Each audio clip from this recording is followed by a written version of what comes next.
off. I'd like to call to order the Capital Outlay Committee meeting on Thursday, February 19th, 2026 at 9:30.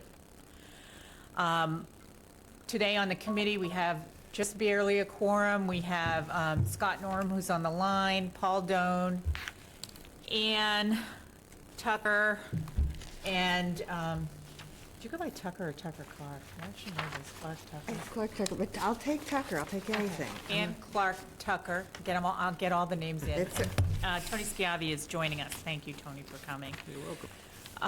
So let's start, we have exactly an hour, so we really need to get through these quickly.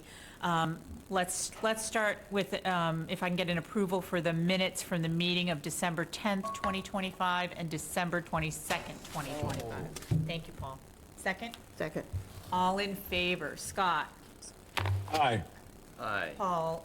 Aye. And I'm an aye, so those are approved. I just wanted to bring everybody up to date, sort of what's going on with the capital plan since we had the joint meeting with the select board.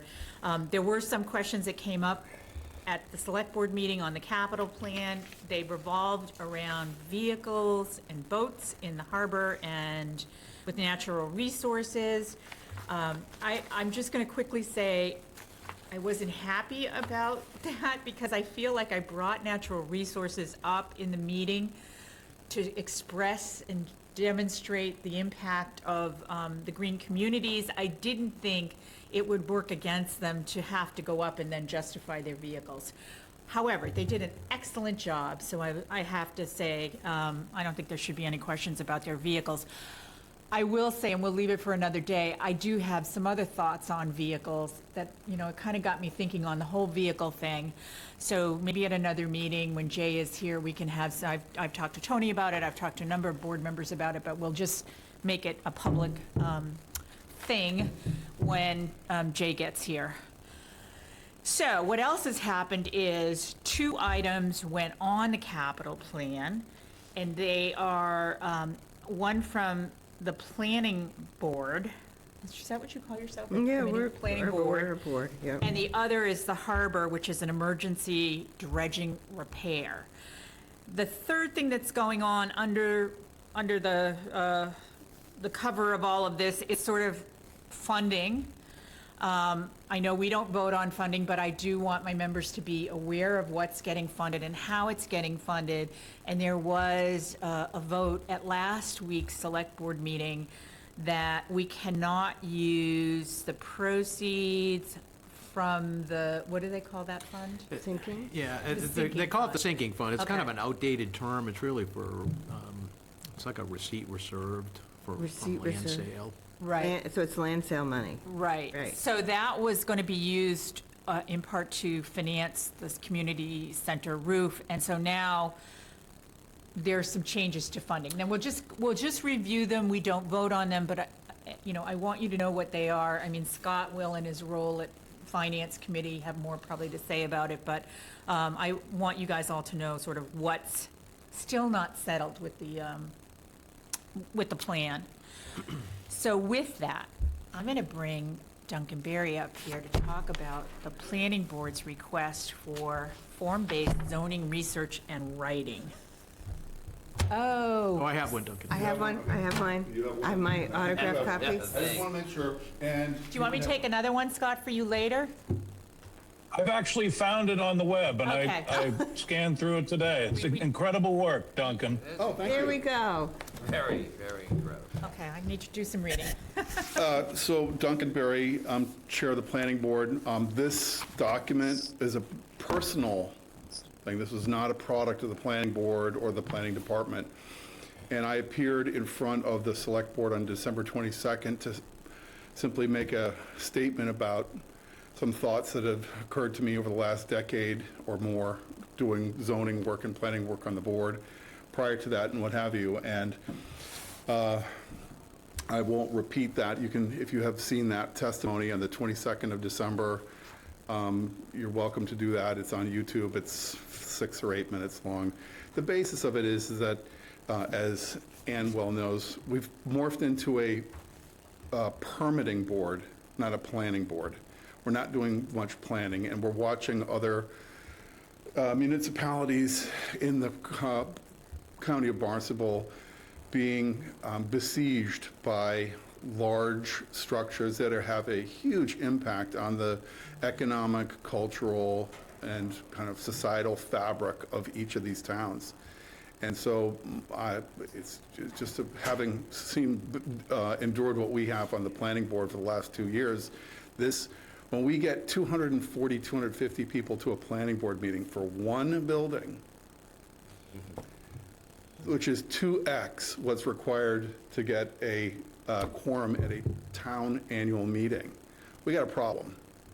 And people are very much onto this business. And so the way I presented it there very quickly was that our code is essentially a jalopy. It's a regulatory jalopy. It was instituted in 1951, subdivision law in 1953, and we've had bolt-ons. So we've got a 1951 DeSoto wagon with 1960 Cadillac air conditioning and 1970 fuel regulations, the 1990s, what we do, catalytic converters, and now people want to put a Tesla battery into it.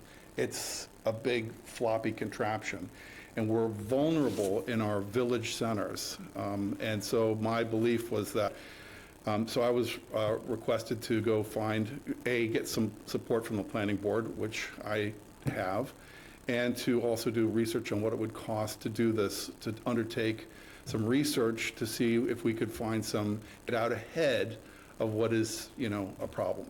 So I did that. The firms that do this kind of research work and code writing do not respond to anything but RFPs, so you can't get an estimate. So I went to 4 different municipalities, Falmouth, Orleans, Hyannis, and Wellfleet, and kind of stitched together a composite view of what the pricing was. And again, on my most recent testimony to the select board, I discussed how I compared their pricing based on geographic surface area and population. And I came up with a kind of a rough kind of algebra that said that we could probably get this done soup to nuts for $125,000. 60% of it, 60 to 65% of it is the research, and then the other remainder, 35 to 45% would be the code writing. That's actually the easiest part because there are templates that exist. And that's what we're looking to do. That would be phase 1. Phase 2 is, and I'm very excited about this, was considerably more expensive from an economic point of view, or I should say a fiscal point of view, which is to do a large-scale economic analysis of the town on an acre-by-acre analytic presentation of revenue per acre and cost and maintenance per acre, projected as, bar graphs above and below the zero line, and then overlaid geographically on a map, so you can look at the surface of the town and see where there is opportunity, where there's opportunity to tweak and maximize. It's just a way to dimensionalize financial data that we really ought to be doing. So just as kind of civic hygiene. So that's something to look forward into the future. So, But that not was included in not this. included in this. Okay. And I'm happy to share that stuff too for FY '28. Okay. I don't really, I'm not a planning person and I don't understand all this, but how does form-based differ from what we're doing today? Okay, we have use-based code. Okay. And use-based code derives from the early days of planning in the late 19th century, early 20th century, where in places like Manhattan and London and Paris, there were areas of industrial development that directly abutted residential areas. So what they wanted to do is move uses and reserve particular open areas of land for uses, so that there wouldn't be overlapping or contrarian or contraindicated uses of the land. So what that ends up with us now here 100 years later, plus 100 plus, is we don't care what you build, we care what you're using it for, and what you use it for is often doesn't survive the first owner. if you want to put up a pizza shop, but then how many times do we see restaurants that become coffee shops, that become empty buildings that then get used as warehouses, and then they have boats? My thing is that we ought to consider going back to what our ancestors knew, and what all over New England is, it matters what you build because of not what you use it for, but how it gets used over the course of its life. And form-based code allows us to emphasize what we want the experience of being in our villages to be like, regardless of what you're using them for. In other words, use isn't, disregarded, but the foreground is, if you're going to put a new building up in Harwich Port, and the code allows you to go to, let's say, 50 feet, or 40 feet, that is the way it is. Out of a boundary line, is that what you're saying? That's a vertical, the okay. vertical line of 40 Sorry. feet. So 4-story walk-up on Main Street would, right, because you can build right to the edge. Yeah, it changes all the. That changes the dynamic, and especially if you decide to use that huge structure, just hypothetically, as a multifamily dwelling with no commerce, no mixed, nothing. It's just, then all of the values will change according to the value of each bedroom. So in other words, there's a huge economic impact when you funnel all the energy and capital into single uses. So how do you get an industrial building? Would you put an industrial building in Harwich in the center, or? Well, this is, and now this is a matter of me talking personally, and I won't name any instances, but if we can't prohibit the erection of, let's say, steel frame structures along an old corridor, which is essentially dotted with 19th century homes, we're creating a patchwork that's just very difficult to manage. So we have these stretches of 28, for instance, where we've been unable to decline the use. So do we want 28, patches of 28 to become, these kind of boggy, confusing areas where we don't know where we are, what kind of town we're in anymore? Right, so is it, I'm just a little Okay. confused. Is it about how it, so you could put up an industrial building, but it's how it looks? It's Is that essentially, it how looks? does it fit in with like the height restriction, the density, the angles that are used? So does it look like its neighbors? Okay. So this is the way. So now it's just, you have a piece of property, hey, that could be zoned industrial, for argument's sake. Right. You can put up as big a, I don't know, there probably are limits, but you put up a building and it could just be ugly as ugly. Correct. And maybe the word is inappropriate for the look and feel of that part of town, but it's totally doable under the code. We faced in West Harwich in 2015, 2016, about, I want to say, 1,000 yards away from a Dollar General store, a Dollar General competitor wanted to tear down a captain's house and put up a cadmium yellow cinder block cube with lighting that could probably be seen from, orbit. Right. And the town rejected that. But Right, that's the kind of thing, those are the pressures that we face. And if somebody wants to put up, let's say, a dollar store, just like the way they put up, how they put up a McDonald's in Dublin, Ireland, right? They make it look like it belongs in Right, Dublin, right, Ireland. It's right, like, this right. is Harwich. I know in my neighborhood over in East Harwich, I live right near the Stop and Shop, right in that back neighborhood back there.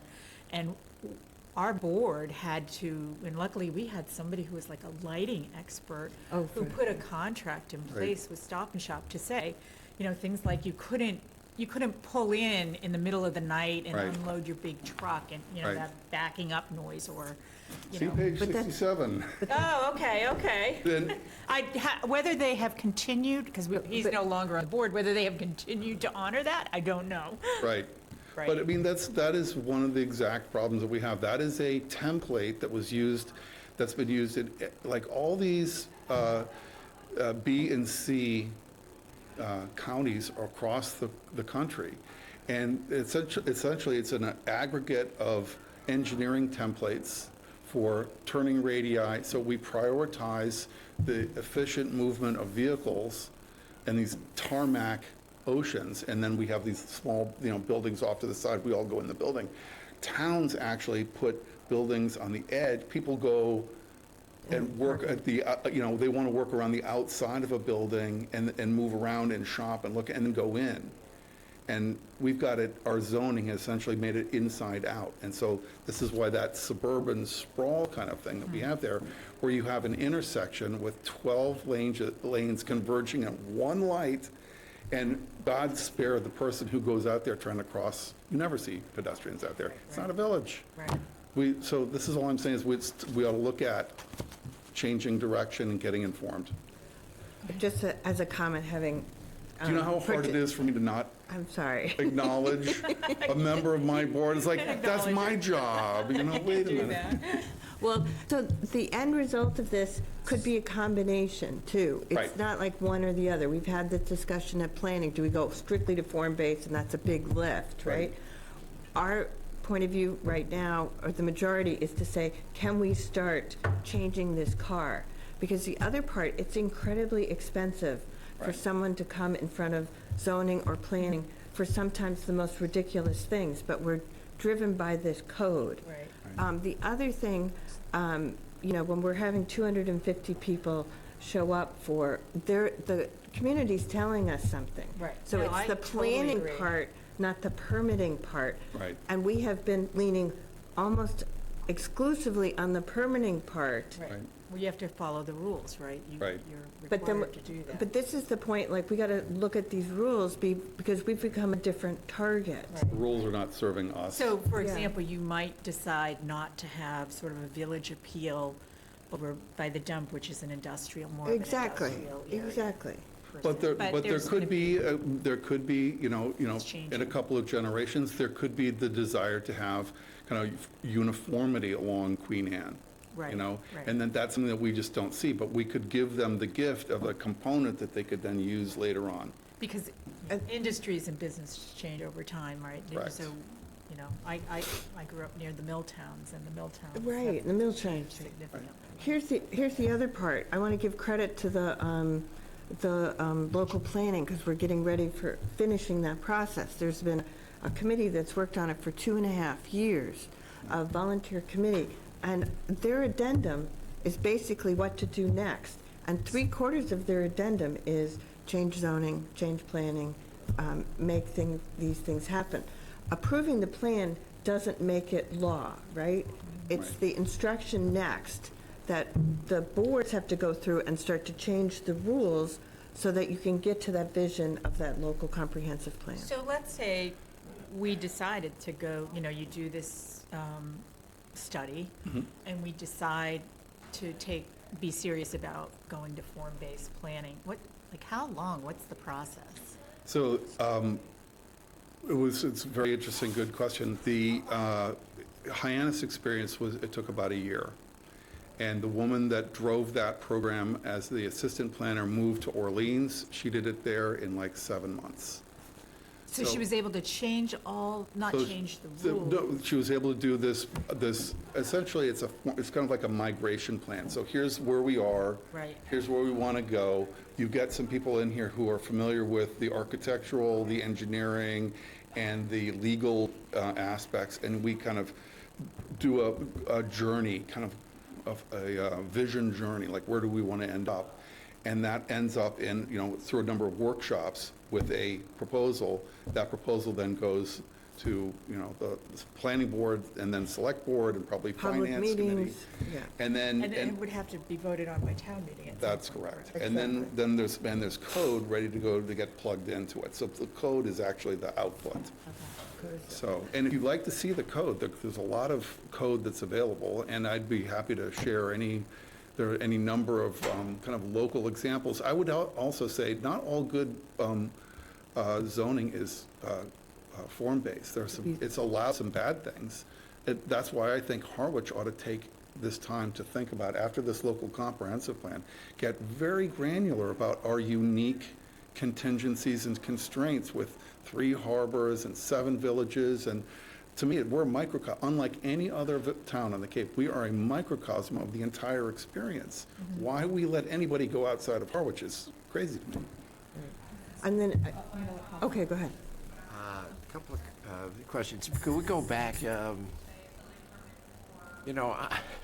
Years ago, I was in planning school, believe it or not, and carry a master's degree in urban planning. And the whole concept back then is, as you say, pretty much outdated at this point. I'd like to go back to the beginning here when you were talking, and I wish we had more time because an hour for us to transact the business today doesn't really allow us to fully understand here.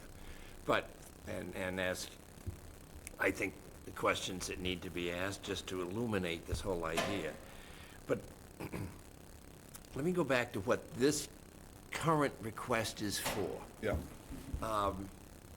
You're looking for, if I understand it correctly, you're going to have funds to retain professionals who are up to date in the planning approach of today, and they're going to be hired under an RFP to undertake a revision of the present code.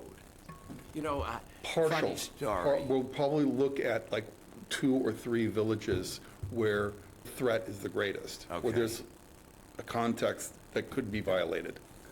And so then the people that you're thinking about are going to be in-house or both in-house and out of house? Out of house. Out of house. So, yeah.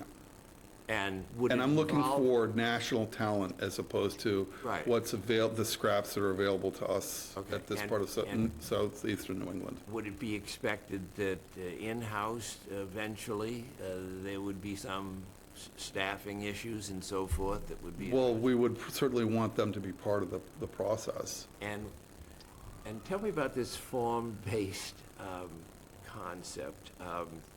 Do you think the Kings Highway Historic District is a form-based approach? In a way, I think it is. And I think that you find kind of in the City Beautiful movement back prior to World War I, that was essentially a form-based way of looking at code, building codes. And also, if you look at the old trolley car neighborhoods prior to the 1930s, where essentially neighborhoods were laid out in very simple angular lots, and each home lot was probably between a tenth and a fifth of an acre. They were long, deep lots, and the houses were closer to the road, and so there was a lot of visual contact between neighbors, and there might have been like 4 or 8 homes on a side, and each of the corners were multi-use. So you could have a soda fountain, or an internet cafe, or a lawyer's office, or a bakery, or whatever. So those were neighborhoods. Our subdivisions have proved not to be neighborhoods. And I just think Harwich ought to get in the neighborhood business, and form is the way that people understand it. I will say the young kids do want to live more like that, right? Totally. Oh, huge. I mean, I lived in Melrose, which was very tight, and all the kids wanted my house because they could walk downtown. That was the, Well, and the history of it goes back even further, and I'm not going to get into the history, but are you guys familiar with, when you go to a Muse house in London?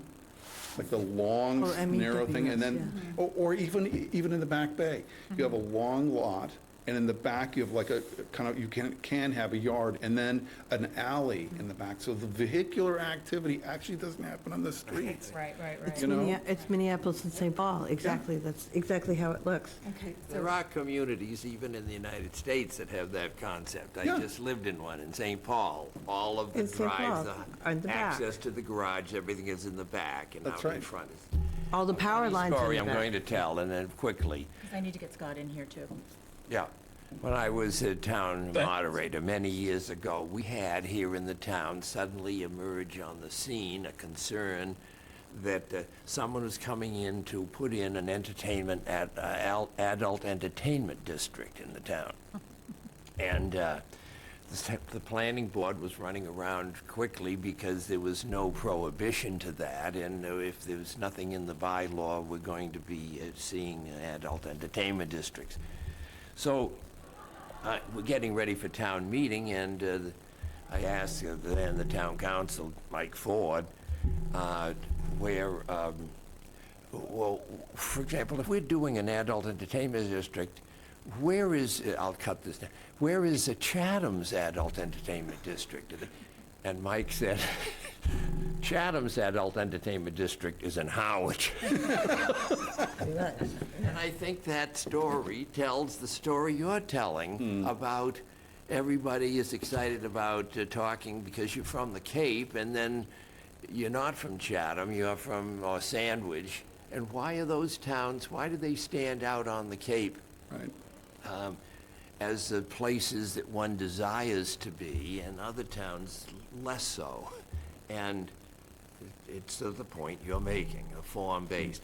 But I'd like to close, one other question. Can we go back also to that second part? As long as we're not going to talk about the SITS mark, which No. I suspect is like part of what you're getting at.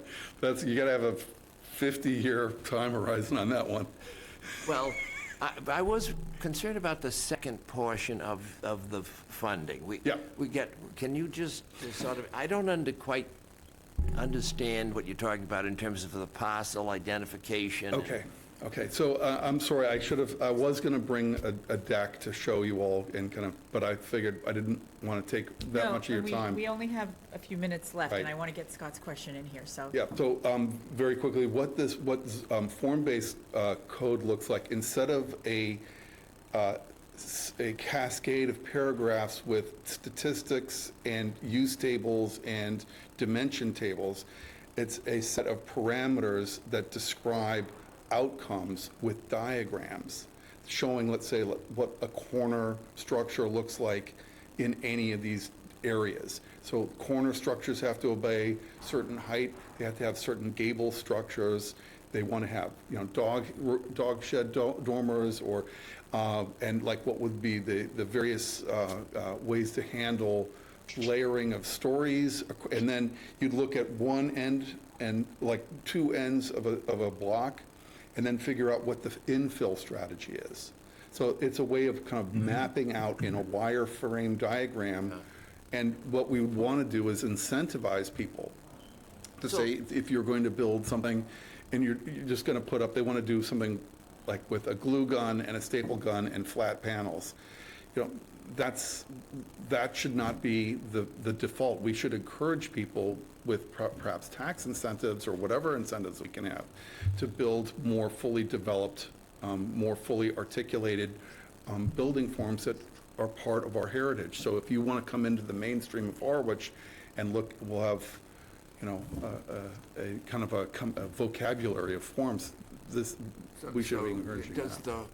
Does the concept allow for, when looking at a certain use of the land, it's not just the impact of the cost or whatever on that particular parcel, but you enter into the expansion of that particular unit to its impact in a broader sense. The cost of putting in this in terms of Right. more cost to schools, or more cost to streets, or more costs to other types of... That's so you're talking about the second part being the economic part, Economics. not the code writing, okay? Correct. So, and that That's is not off the table for now. I don't know, Let's go like, I through can the give first you, part. Let's go through the Yeah. first part right, first. I can give you all that, because I actually have that, but it's Right. like way more than I expected. I just, Yeah. okay, just wanted to clarify. Scott, go. So I'll be very brief.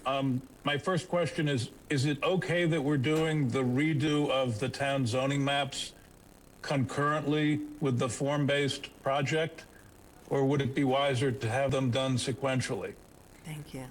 My belief is that we ought to redo the map after we digest the report from the consultants on, zoning opportunities, rezoning opportunities. Great. That makes me happy. That's, Yeah. $100,000 we don't have to spend right now. Correct. I always thought we What should do- have it done in-house anyway. We physically can't do it in the house because we don't have I this. beg to differ, with all due respect. Well, because, Paul, we're set up to do this permitting thing, and the time for permitting I can takes all of the appreciate that. time in the I can office, appreciate right? that as well. And the number of cases that we're doing. And economically, it puts us back in a better position to address these questions that come up every time there's a big build: environment, water. Right. And the real economic impact, which is sometimes people make it up, Right. And we would have an ability to say, this is the real tax economic impact, right? I'm Because the not data would opposed be to seeing ours. professionals help us out on something this complicated. And the data would be ours rather than, Right.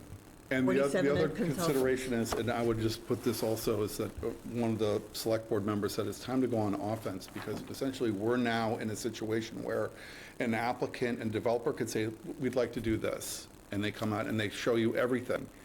And we can't negotiate. They said, well, if you don't like this, we can always put in a Dunkin' Donuts. they threaten, there's You a know, threat. we get threatened. We get threatened all the With worse time. use scenarios. Like, what kind of bargaining situation are we in? Right, right. You know, we represent the town. Scott, more questions?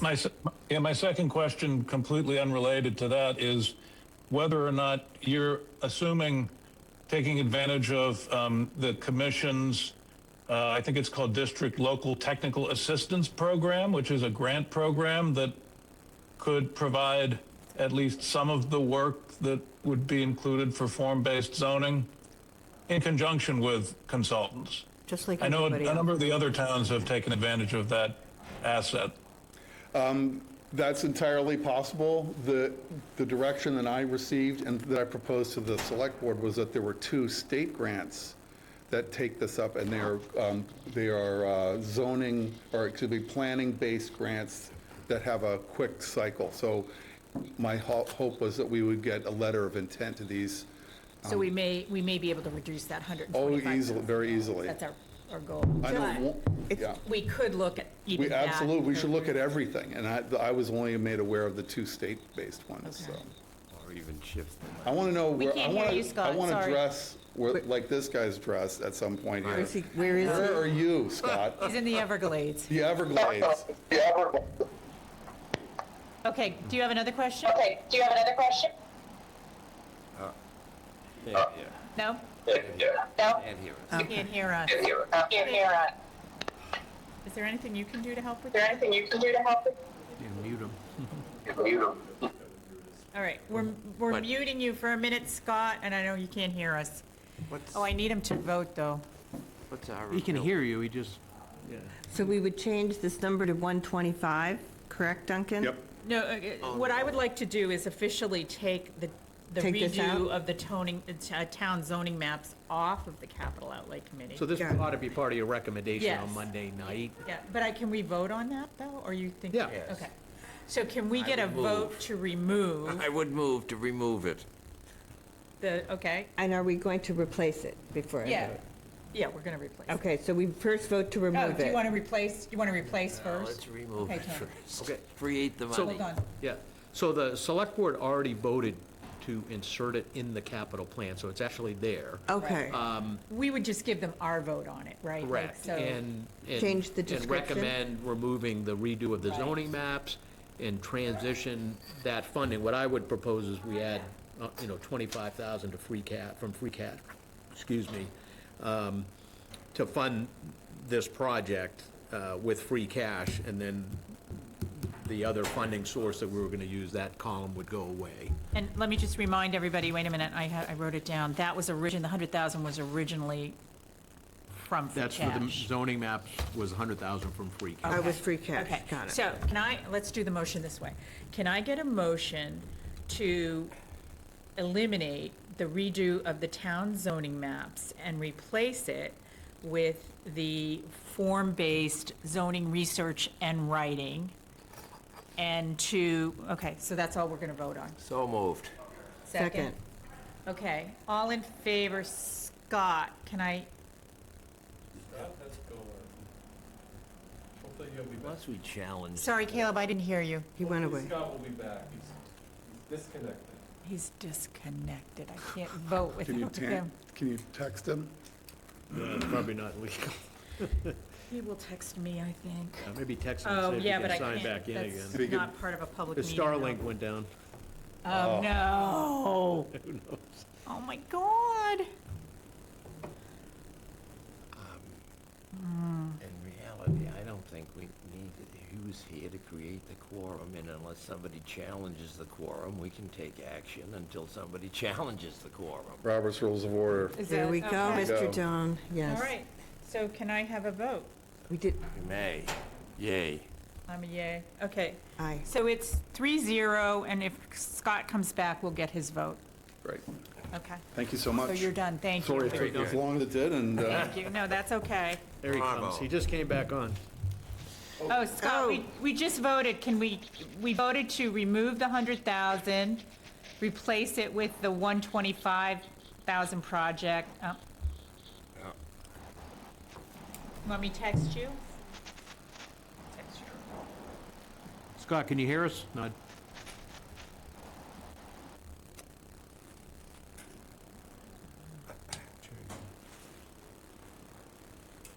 Thank you, Duncan. Thanks, Duncan. Very good. We voted to remove the $100,000 project and replace it with the $125,000 project. For the public, it will be a great savings of time and money in the end. Agreed. Show us. The cost to go in front of zoning. Technical plans for the- difficulties. Oh, are you there? Did I miss a vote? Yeah, Yeah, so I'm we're here gonna now, go but back. it's spotty. Sorry about that. So we're voting to remove the $100,000 project, replace it with the $125,000 project. The three of us voted affirmative. Yeah. Me too. Okay, so Thank you, 4-0. Awesome. Okay, let's move on to the harbor. Oh, the emergency, yes. Yes, so John couldn't be here. He had planned 6 months ago a meeting with the Coast Guard, he told me, and he did put together a summary and a memo on, Which we, yeah. You posted and we read it. Yeah. Okay. so basically, there was, I'm going to just You explain. want me to give a Yeah, can thumbnail? you do it? I'm Okay. not the technical All person, right, but I can do it. so last May, there was damage done at the harbor on that particular dock where the ferry parks and some of the commercial boats when there was an extremely low tide. And what they determined was, as those boats come in and they're maneuvering into the parking spot or leaving, as they churn up their engine, it's taking silt and everything and pushing it up against the bulkhead, so that when the tide goes down, that dock doesn't have anywhere to go, and is essentially is out of the water and twisted, and, you know, that's new, right? So it was damaged. So the original plan was to dredge all that material out from underneath of the dock to prevent any further damage, which could disrupt ferry service and also the cost of that. And the reason it was done under emergency is you can only dredge in certain times of the year. You have to get permits and all kinds of things ahead of time. So now remember, this is FY '25. And so as they tried to pull together what they thought it was going to cost to do this work in FY '25, the plan was they were going to encumber some money from FY '25 that wasn't being spent, and the use of two old capital articles related articles, to yeah. dredging, one from 2014, and I think the other one from 2017. And so they proceeded down that path, and now we move into FY '26, they're working on permitting and all that stuff. Onto the scene shows Tony, and on the scene shows Jen Mintz. And as we got Party ready poopers. to do this work, we looked at this, and the encumbrance of that money from FY '25 was not appropriate, because there was nothing to encumber it against, right? There was no so typically, if you encumber, you may have signed a contract in FY '25, and you can encumber, so that encumbrance wasn't able to be used for legal reasons. And then as we researched the two legacy capital articles, they had expired technically by town meeting vote, because the town meeting vote on one of them was only good for 5 years. That had long expired, and in the 2017 version, I believe it was only good for that fiscal year. Which, again, lesson learned is we moved dredging and other things into the capital program and funded outside the operating budgets. We have, as we think of this, is in that particular case, is to not put these expiration dates on them, because, obviously you end up tying your hands. So, to make a long story short, we were getting ready to sign a contract with a company to come in and dredge that material. And then it was determined that we didn't actually have any legal funding to be able to do it. And that permit, and you had to do the work prior to January 15th.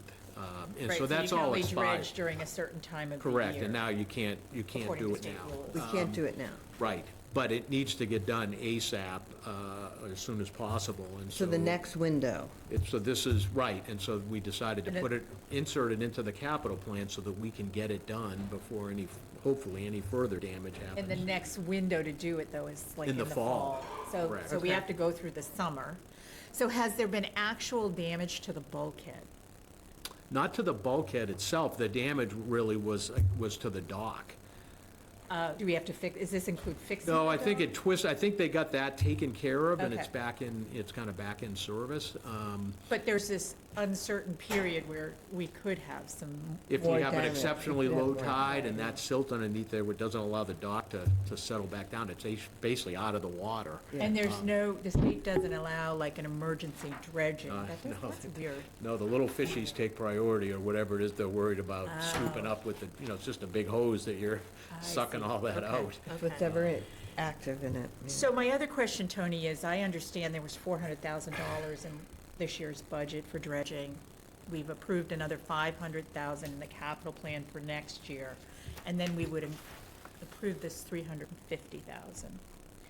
It's actually, yes, Yeah. 350,000. So, that's, what is that, 1.1 million For different roughly? things in different Yeah, areas, yeah. So do we know how much we've spent of the dredging budget so far, of the 400,000? We haven't yet. That dredging's coming up in the spring. Again, you only have certain windows. You're waiting for the county dredge. I think John's, maybe in his memo, they're getting ready to do the survey. So what they initially do is they go in and do an underwater survey of the areas to be dredged to determine how much they think they may need to take out. And this is where it gets a little tricky in terms of what it's gonna cost. Because it So may the- be more than 400,000. And they- Saquatucket's on the list to do this Yeah, I think we have 3 actual planned areas to try to do in dredging. Saquatucket. I don't know if they're all in, I think it But was one in is his in memo. One is in Saquatucket. I believe so, yes. Okay. And so they do the survey, and they get an estimate of how much they think they're going to have to pull out. Yep. Then they actually do the work, but that's where you find the cost, because they measure exactly how much dredge material they actually pull out, and then they multiply that by the cost per cubic yard, which again, John had in his memo, has gone up substantially Right, right. from what it used to Yeah. be, and there's no more state dredging money.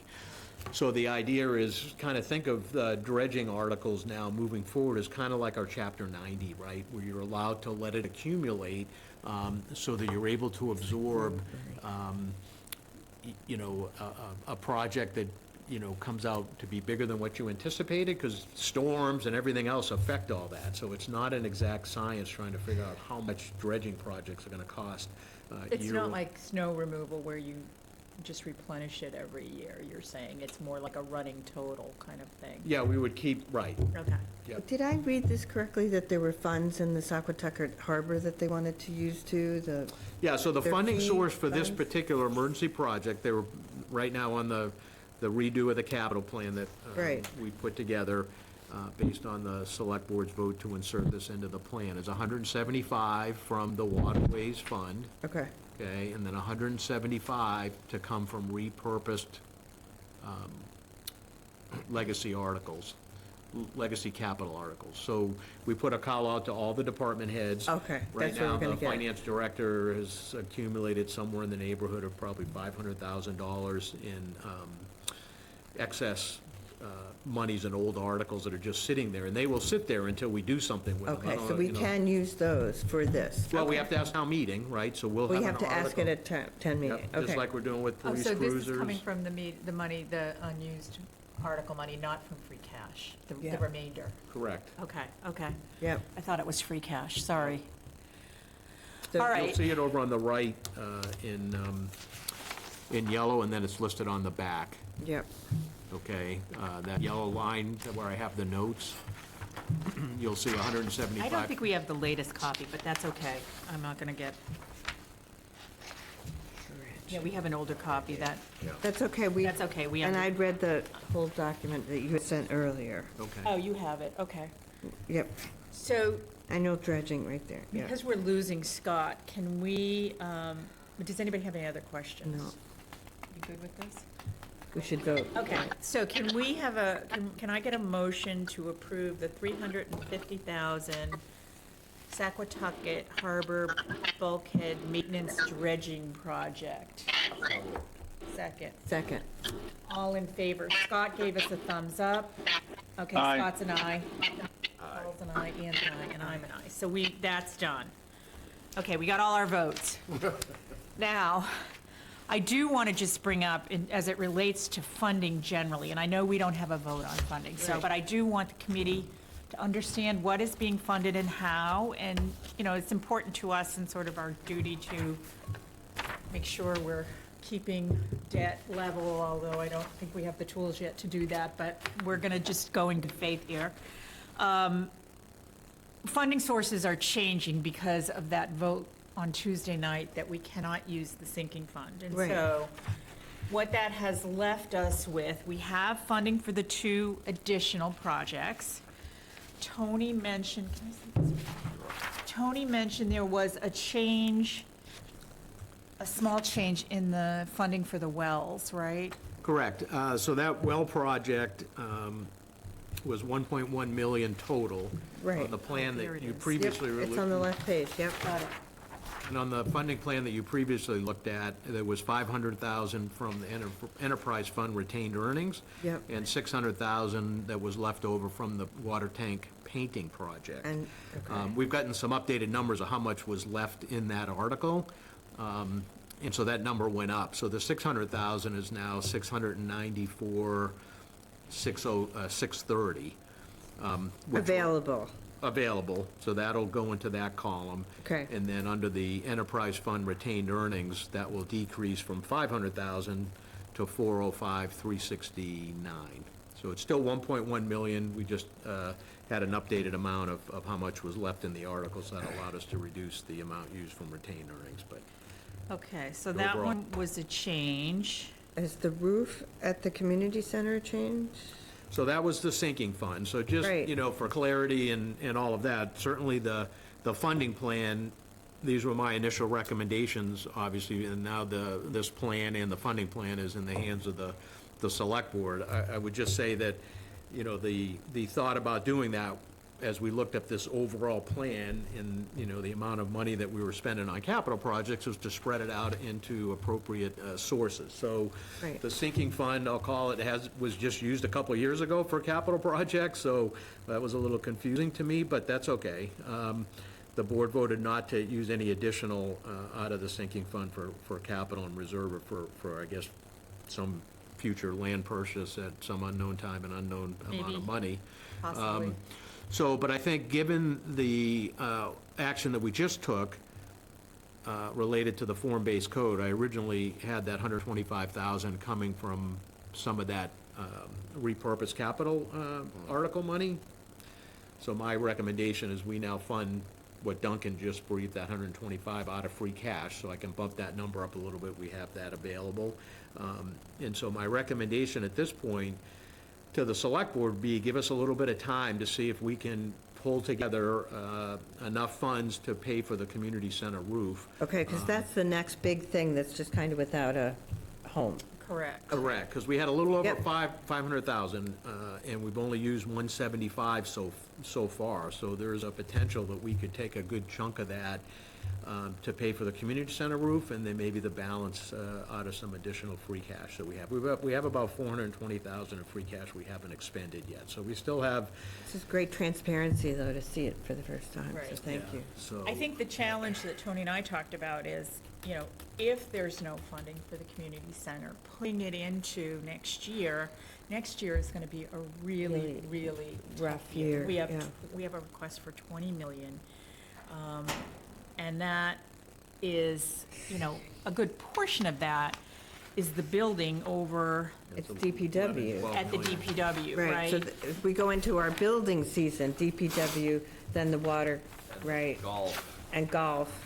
But golf, I don't worry about golf because 'Cause they they have pay- the source to they pay pay for for it. it. Like, they pay for it out of their own funds. I'm not saying it's not debt, and you know how I feel about that. But my other DPW will be concern is that if, we get to next year, we've got this big $20 million bucket that we need to come up with, right? You know that the building is gonna be debt.